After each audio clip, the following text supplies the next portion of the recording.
Merci de rester fidèle au programme d'ITV. C'est parti pour cette édition du soir. Les titres. Mansour Faye placé sous mandat de dépôt par la commission d'instruction de la Haute Cour de justice. Ancien ministre des Infrastructures est poursuivi dans le cadre de la gestion des fonds Covid-19. Le ministre de l'Urbanisme à Touba après la mort de 11 personnes à la suite d'un effondrement d'un bâtiment Moussa Balla Fofana salue la réactivité donc des autorités locales. Des partis de l'opposition ont décidé de participer au dialogue national sur l'initiative de Ali Ngouille. Ils veulent porter la voix du peuple. Et puis, en sport, nous allons donc prendre la température des joueurs de l'équipe nationale du Sénégal. Pape Alassane Gueye a été buteur pour Villarreal et Mamadou Lamine Camara sacré champion avec RS Berkane. Voilà pour les titres. Le développement, c'est dans une poignée de secondes.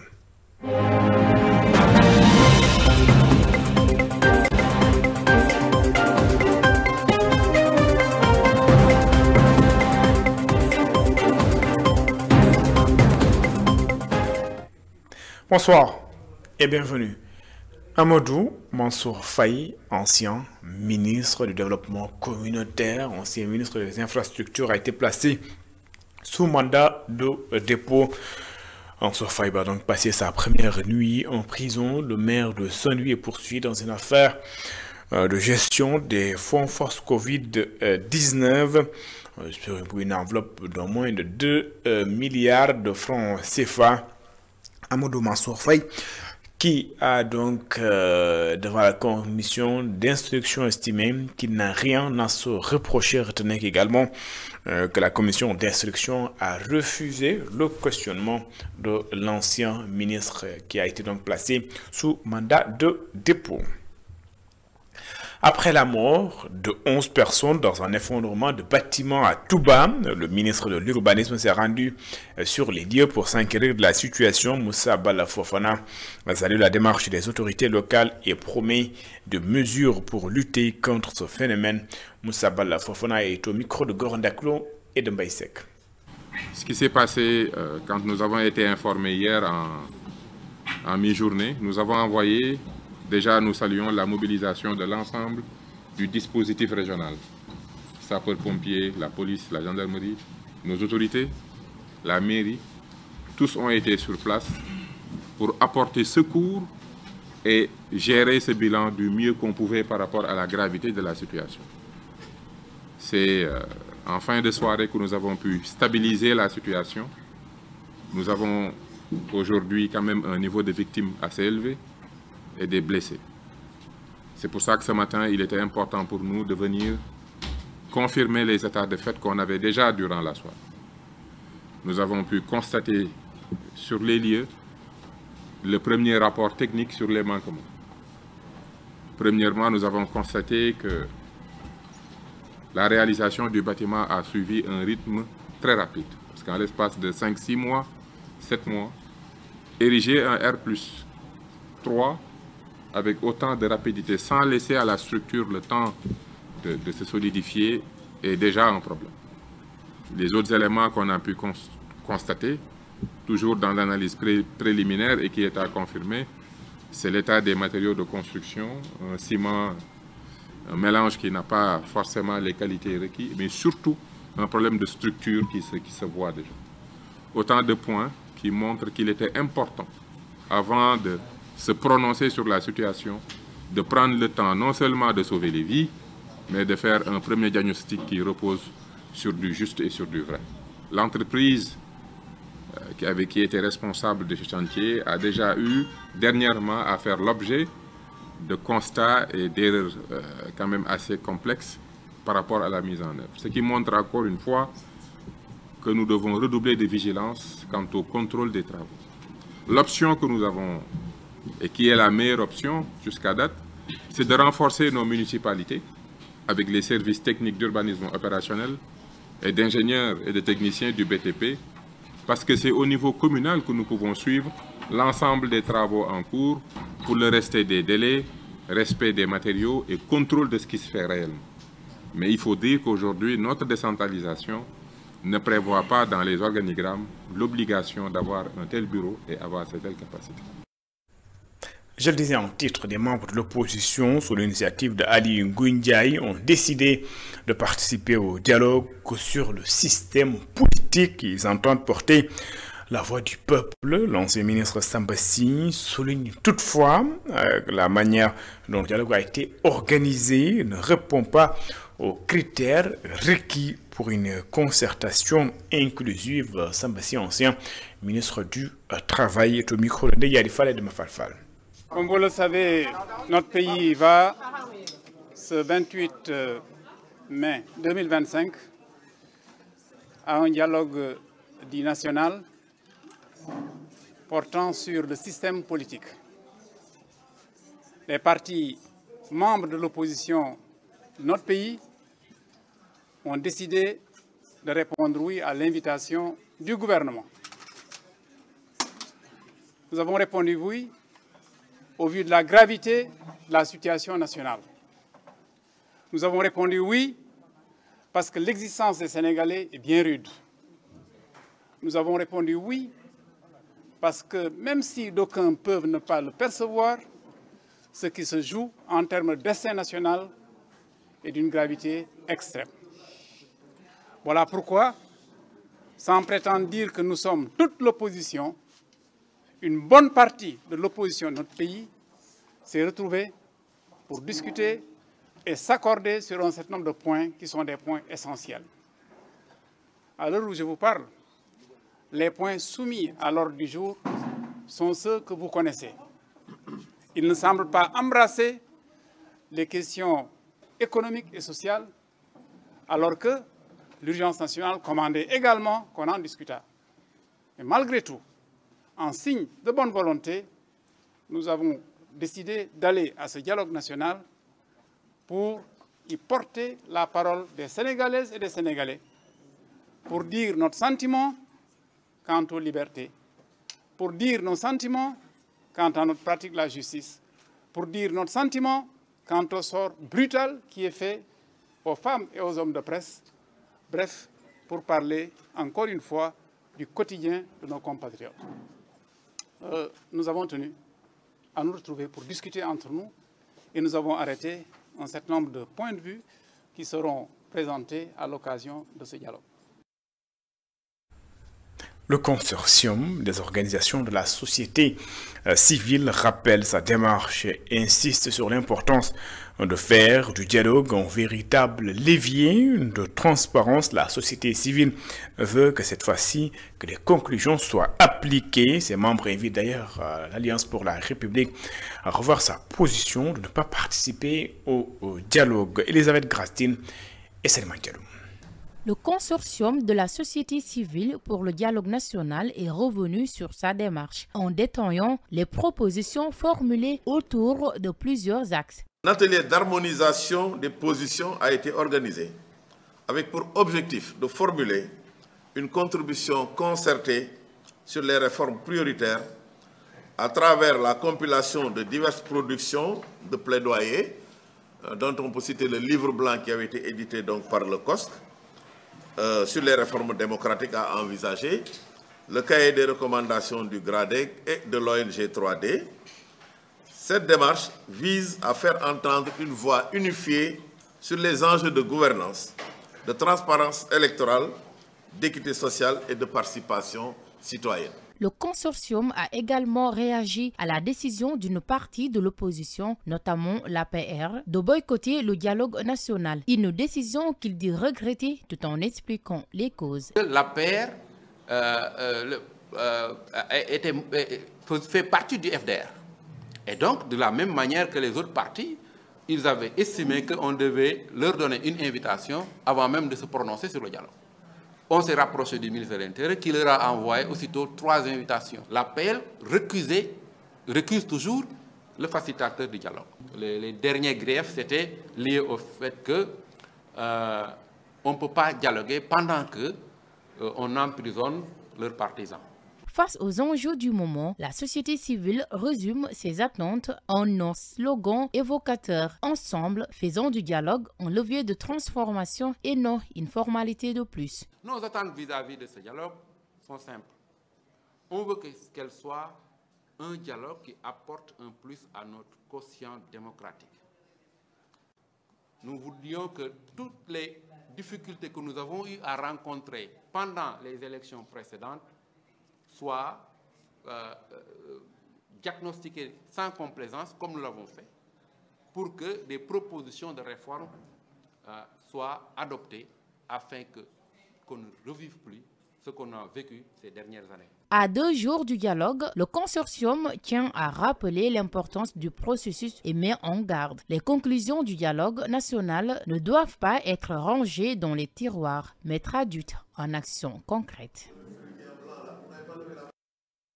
Les acteurs de la filière anacarde dénoncent la hausse des tarifs au niveau du port et les taxes qui leur sont imposées. Ils invitent leur ministre de tutelle à prendre des mesures pour régler cette situation. Voici les explications de Demba Diémé. Il est le président donc, du cadre régional de concertation des acteurs de la filière anacarde et au micro d'Hassan Baye de Daouda Sambo. Nous autres, nous avons opté pour le port de Ziguinchor parce que, en faisant passer les noix au port, nous créons énormément d'emplois. D'abord, c'est de faire vivre le port de Ziguinchor. Et en faisant vivre ce port-là, nous aidons nos parents qui sont là, des milliers de jeunes, de femmes qui travaillent autour de cette activité, tels que les dockers, les femmes qui sont dans les magasins de traitement, les jeunes qui sont dans la manutention, et nous-mêmes qui sont les acteurs directs qui vont prendre de l'argent pour acheter la noix. Mais ce qui cause cela, ce n'est qu'un problème de prix. Tous les services qui sont autour de cette activité de transport fluvial ont tellement levé le prix à hausse, de sorte que les acteurs n'arrivent pas à supporter. Parce que si vous voyez, nous les opérateurs, en termes de sécurité, le bateau est plus sécurisé. En termes de tranquillité, en termes de moyens de tractation, c'est avec le bateau qu'on peut l'avoir. Mais en termes de prix, on voit que le bateau coûte beaucoup plus cher que les véhicules. Vous ne pouvez pas imaginer que le transport Ziguinchor-Dakar soit égal au transport Dakar-Tuticoran ou Dakar-Ho-Chi-Minh. Personne ne peut l'expliquer. Donc en réalité, il faudrait que l'État puisse interpeller les différents acteurs, dont DP World, Kosama, pour qu'ils revoient à la baisse leur facturation. 166 400 candidats vont passer cette année le baccalauréat 2025. La faible présence des élèves dans les séries scientifiques, notamment le baccalauréat technique, a été notée. Le ministère de l'Enseignement supérieur a pris d'ailleurs toutes les dispositions pour une meilleure organisation des épreuves. Voici les explications de Cheikh Ahmed Bamba Gueye. Il est le directeur de l'office du bac. Il est au micro de Babacar Seck. Par rapport à cette année-ci, nous avons à peu près environ 166 400 candidats et nous allons commencer le baccalauréat technique à partir du 16 juin. Mais les chiffres que nous avons, on note une faible proportion des élèves au niveau du baccalauréat technique. Et pour pouvoir développer le Sénégal, il nous faut pousser nos apprenants vers ces séries techniques de telle sorte que l'ensemble des régions du Sénégal puissent avoir des séries techniques. Avoir un taux de 2,07% de baccalauréat technique par rapport à 166 400 candidats, c'est un chiffre qui est très très faible. Notons aussi une dominance des séries littéraires par rapport aussi aux séries sciences et techniques. Ce qui nous amène à vouloir, à une nécessité de repenser les séries de baccalauréat. Et je sais qu'avec l'aide des IGF, avec l'aide de la DMCG et l'aide du ministère de l'Éducation nationale, nous y arriverons pour avoir un capital humain qui est en phase par rapport aux aspirations du pays à pouvoir construire des satellites, à avoir des services numériques qui sont basés sur l'intelligence artificielle.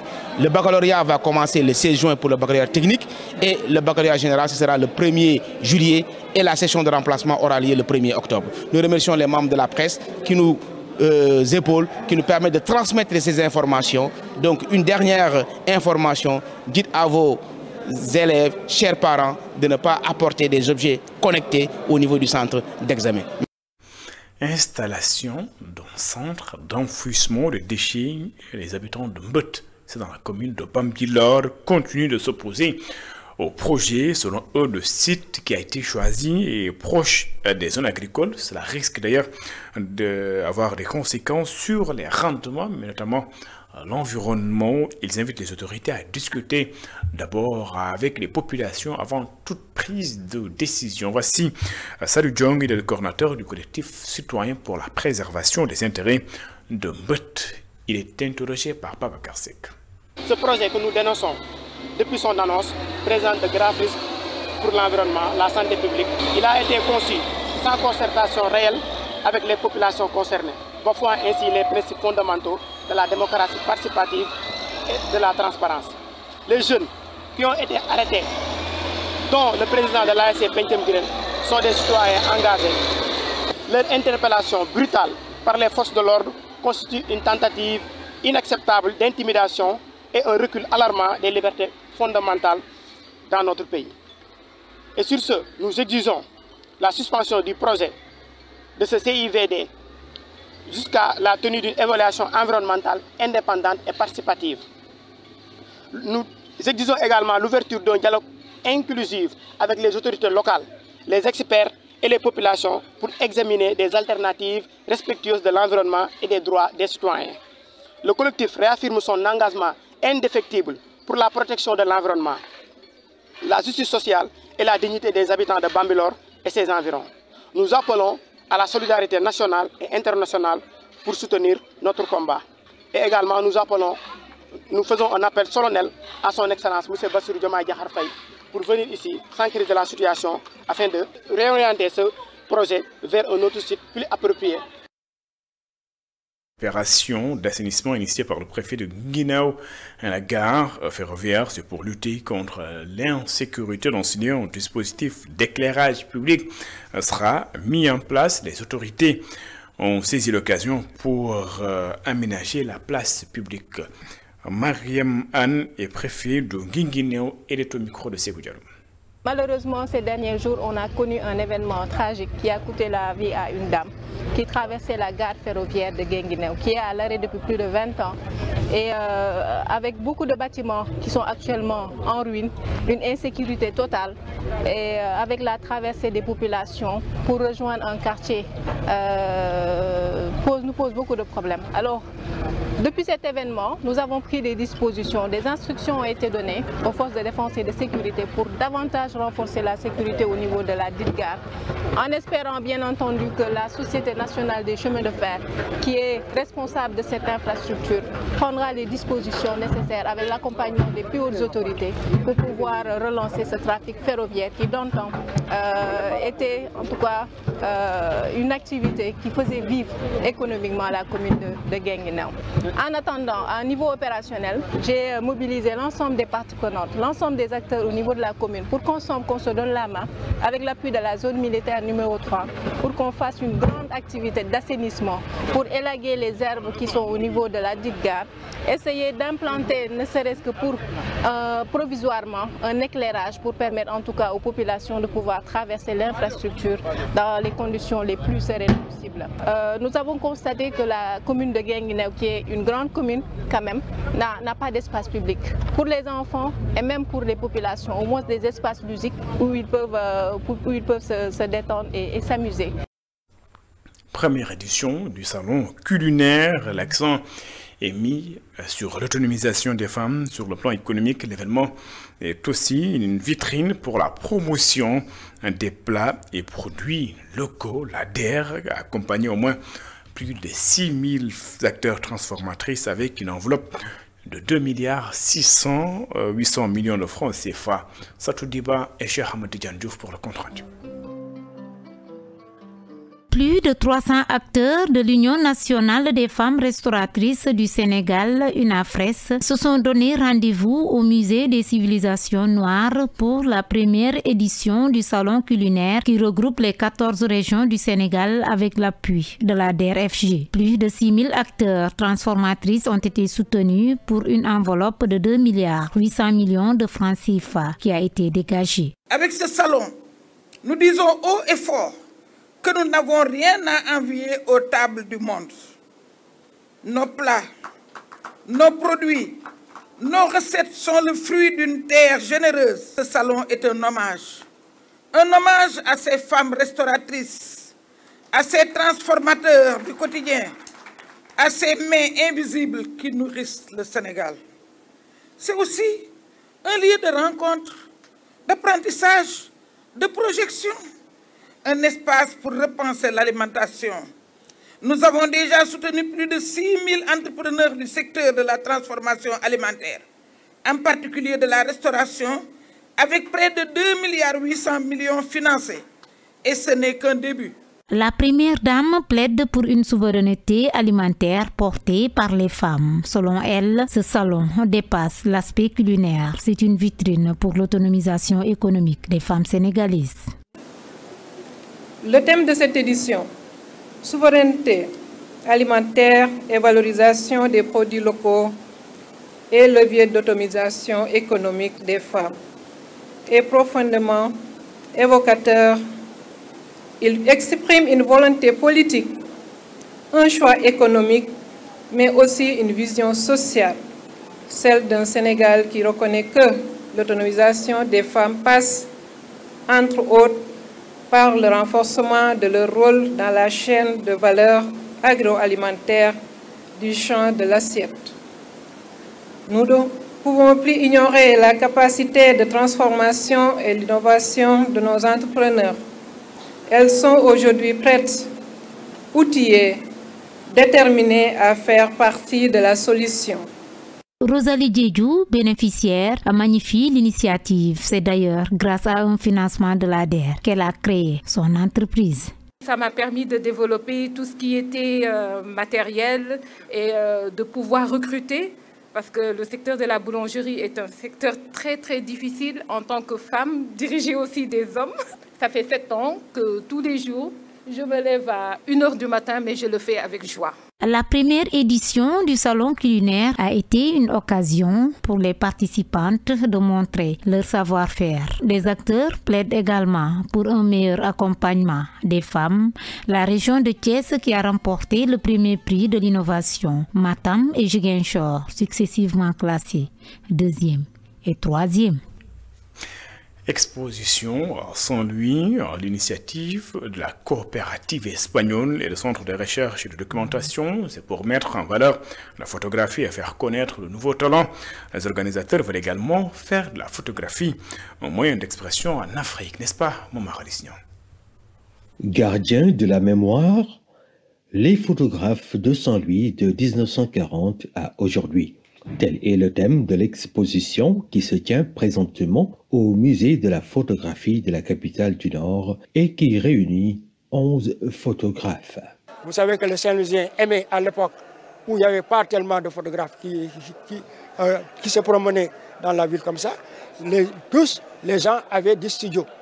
Et les gens aimaient, pendant les grandes fêtes, venir dans les studios, maintenant se faire photographier, soit en groupe ou bien seul par rapport à ça. Et donc, c'est par ça aujourd'hui que ces gens-là sont gardés. Et donc, c'est un grand patrimoine qui montre Saint-Louis dans ses diversités. Cette exposition est le fruit d'une coopération entre le Centre de recherche et de documentation du Sénégal et l'Agence espagnole de la coopération internationale au développement. Le but de cette exposition et de ces ateliers, c'est d'abord de faire sortir à partir de ces ateliers, faire sortir de l'anonymat ces photographes qui sont très professionnels, mais malheureusement qui n'étaient pas très connus en dehors donc de Saint-Louis. Il s'agit à travers cette exposition de les faire connaître d'une part et aussi leur permettre de pouvoir vivre de leur art. Et c'est aussi un travail à partager parce que ça vous appartient à tous les Sénégalais. Ça fait partie de votre patrimoine iconographique, photographique et voilà, c'est votre histoire. Donc au lieu de les laisser garder dans les tiroirs et dans les boîtes à latons, comme il était, on a essayé de les récupérer, de les restaurer, de les numériser pour pouvoir les montrer et que tout le monde peut les voir aussi et peut connaître mieux l'histoire de la photographie. Avec cette exposition, la coopération espagnole réaffirme ainsi son engagement dans la promotion de la photographie comme moyen d'expression en Afrique. On espère dans cette édition de nouvelles des Lions à l'étranger, un week-end encore prolifique pour certains joueurs de l'équipe nationale. Pape Alassane Gueye, buteur, Mamoud Lamine Camara, champion avec donc RS Berkane. C'est en Coupe CAF. Tout cela avec Tidjansi. Après une saison réussie mais marquée par des blessures, le milieu de terrain sénégalais évoluant à Villarreal, Pape Gueye, a marqué les esprits lors de la 38e et dernière journée de la Liga contre Séville. Pape Gueye a grandement participé à la victoire 4-2 des siens en marquant un doublé. D'abord sur une passe décisive de Bouchanan à la 8e minute et à la 53e minute sur un service du franco-guinéen Thierno Barry. En 34 matchs joués cette saison, l'ancien joueur de Marseille a inscrit 4 buts en championnat. 8e de la Liga, Pape Gueye et Villarreal joueront la Ligue des Champions l'année prochaine. Youssoupha Sabali et Pathé Ciss, qui évoluent également dans le championnat espagnol, pourraient jouer eux aussi une Coupe d'Europe. C'est également la dernière danse en Premier League. Ismaïla Sarr, qui a remporté son premier trophée avec Crystal Palace cette saison, a terminé en beauté face au champion en titre Liverpool. L'attaquant sénégalais a ouvert le score pour les Eagles à la 9e minute. Mais le but de Sarr n'a pas permis à Crystal Palace de remporter la manche car Liverpool va égaliser grâce au meilleur buteur de la Premier League, Mohamed Salah. Cette année, Ismaïla Sarr a marqué à 8 reprises en championnat. À l'issue de la fin du championnat anglais, Nicolas Jackson, évoluant à Chelsea, va jouer l'année prochaine la Ligue des Champions grâce à la 4e place obtenue lors de la dernière journée. En Série A, la Lazio de Boulaïdia, en course pour une place en Coupe d'Europe, ne pourra plus participer à une compétition européenne l'année prochaine après leur défaite face à Lecce. Barragiste en Europa Conference League après la 37e journée, Lazio sort du tableau à l'issue de la 38e journée. 2 Sénégalais sont au sommet de l'Afrique. La RS Berkane de Mamadou Lamine Camara et Paul Valère Bassène a remporté la Coupe de la CAF après un but partout sur la pelouse des Tanzaniens de Simba SC. En final retour, les Marocains avaient fait la différence à l'aller avec une victoire 2-0 grâce à un but de Lamine Camara. Ce dernier décroche ainsi son 2e titre en Coupe de la CAF avec la RS Berkane, qui compte désormais 3 couronnes dans la compétition après 2020 et 2022. Valère Bassène, auteur de 4 buts en 12 matchs dans ce tournoi, décroche quant à lui son premier trophée continental. C'est d'ailleurs, c'était le Monde Sport qui m'a fait cette édition. Merci d'avoir suivi excellente suite de programme sur les antennes d'ITV. Au revoir.